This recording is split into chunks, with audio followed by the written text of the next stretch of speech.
What if I told you that you are quite possibly sabotaging every piece of music that you write before you even sit down to write one single note? Would you believe me? Well, you should, because in my 15 or 16 years of experience in the music industry, I have seen sync composers fall victim to the same mistakes and bad habits time after time after time, and it is just heartbreaking for me to watch.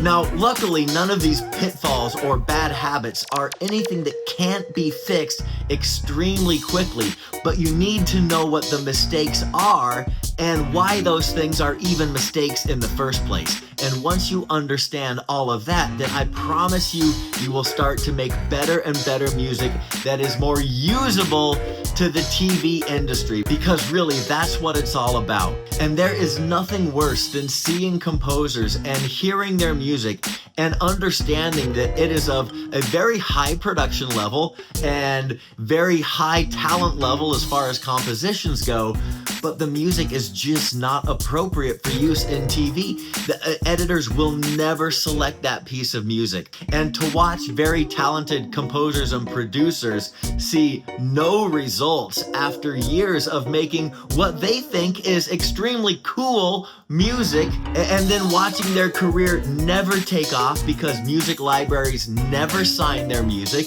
or if a library does sign their music, it never goes on to get placed in a TV show, therefore never making a single penny of revenue. Gosh, guys, this is hard for me to watch from the sidelines.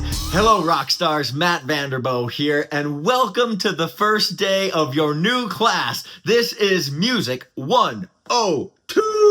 Way!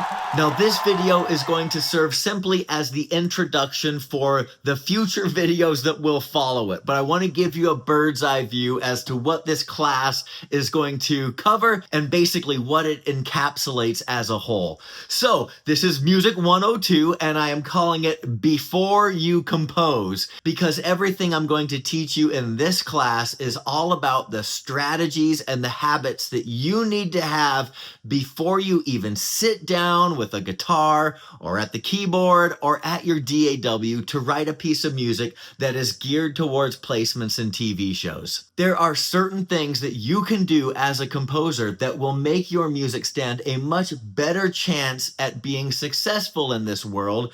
And similarly, there are a lot of things that people do that sabotage the chances of their music ever going anywhere and making them any money. And nothing sucks worse than having great songs that just live on your hard drive that nobody else gets to hear because they were never signed by a library, never used on a show, and they have been relegated to life on your hard drive, which is kind of cool, I guess, if you just like listening to your own music for fun, but nobody else will ever hear them, and they will never make any money. And at the end of the day, that's really what we want as composers who are trying to make a living off of their music. We are not out to make the best music in the world. We are just out to make the most usable music that we can possibly offer to a TV show. And if you are here at my YouTube channel watching my videos, then I'm going to assume that you have aspirations someday of getting your music placed on a TV show or a movie or a commercial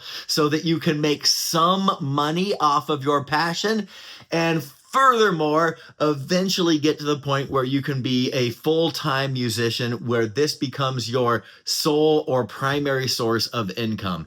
And it is possible, and I am living proof of that, but you have to get into the habit of doing the right things before you even start to compose. Because if you're doing the wrong things or thinking about music in the wrong way, then you're like a person who steps on a boat that before it even leaves is already pointed at a giant iceberg or the Bermuda Triangle or something deadly and treacherous, and you don't want to be on that boat, am I right?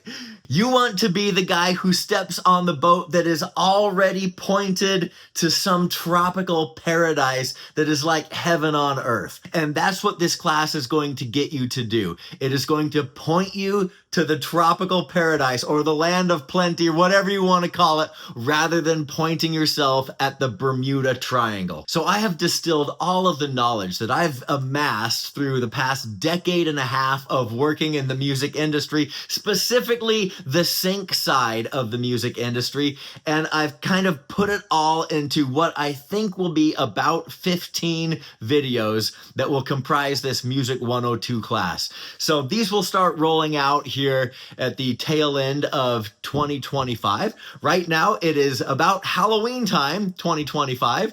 These videos will start coming out and they will trickle their way through winter and spring 2026. But hopefully it won't take me that long to get through these. Now, if you stumble upon this video and it is far beyond the year 2025, then all of these videos should be done and you should be able to click the playlist from top to bottom and you can just binge watch the whole thing.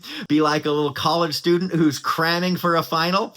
And I would encourage you to take notes on everything that I'm going to teach in this course, because as a moonlighting college teacher, I always preach to my students that there is just something about writing stuff down physically, putting pencil to paper. It just helps the information sink in and you will be able to go back and reference it later. Not that I want to discourage you from coming back to my videos and giving me more views.